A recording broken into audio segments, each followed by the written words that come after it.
Hello student, कल हम लोगों ने adjacent angles and linear pair topic discuss किया था। आज हम लोग वर्टिकली अपोजिट एंगल्स देखेंगे। वर्टिकली अपोजिट एंगल्स क्या होता है यहाँ पे देखेंगे। The pair of two adjacent angles formed by the two intersections of two straight lines are called vertically opposite angles. ठीक है, वर्टिकली अपोजिट एंगल्स क्या होते हैं?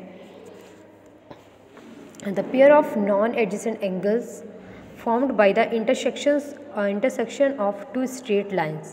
ठीक है, दो इंटरसेक्शंस लाइंस जो होते हैं उससे ये फॉर्म होते हैं एंगल्स, उसको हम क्या कहते हैं? वर्टिकली अपोजिट एंगल्स कहते हैं। जैसे अब यहाँ ये डायग्राम में देखें, अगर हम यहाँ पे एक लाइन ए बी है और दूसरी लाइन सी डी है, वो एक दूसरे को इंटरसेक्ट कर रही है किसी पॉइंट पे।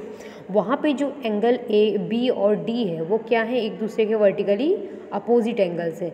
और एंगल सी और ए क्या है आपस में? ये वर्टिकली अपोजिट एंगल है। In this figure A B and C D are two intersecting line where angle A and angle C are pair of vertically opposite angles and angle B and C are also a pair of vertically opposite angle. Let us prove that the vertically opposite angles, यहाँ पे proof करके दिखाया गया है किस तरीके से हमें प्रूफ करना है यहाँ पे। ठीक है, सप्लीमेंट्री एंगल्स है। ठीक है, सप्लीमेंट्री एंगल्स आप लोगों ने पढ़ा होगा क्लास 6 में। सप्लीमेंट्री एंगल्स क्या होता है?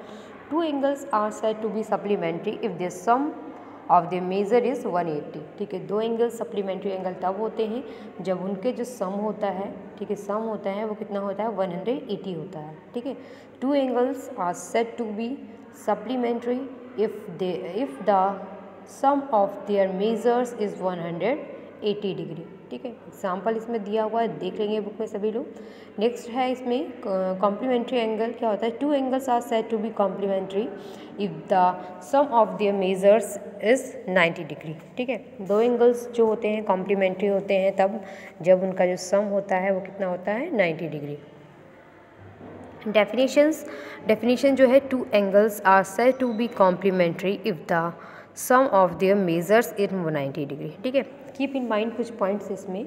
For complementary angles the pair of angles has to be acute angles because their sum is 90 degree. ठीक है, जो कॉम्प्लीमेंट्री एंगल्स होते हैं, जो दोनों एंगल्स होते हैं, वो दोनों क्या होने चाहिए?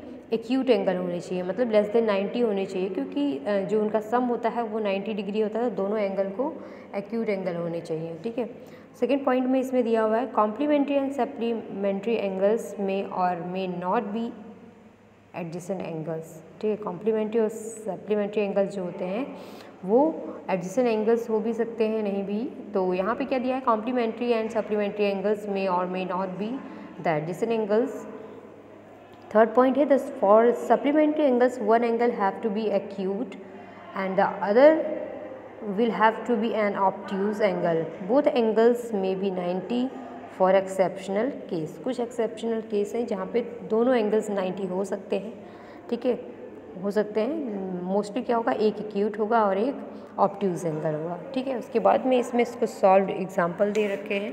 ठीक है, उसके बाद में एग्जाम्पल है इसको, फिर एक्सरसाइज का क्वेश्चन है, एक्सरसाइज 10.8। ठीक है, अगर डेफिनेशंस में कोई भी प्रॉब्लम होगी तो जब हम एक्सरसाइज के क्वेश्चन स्टार्ट करेंगे तो वहाँ पे मैं आपको एक बार डेफिनेशन फिर से डिस्कस कर दूँगी।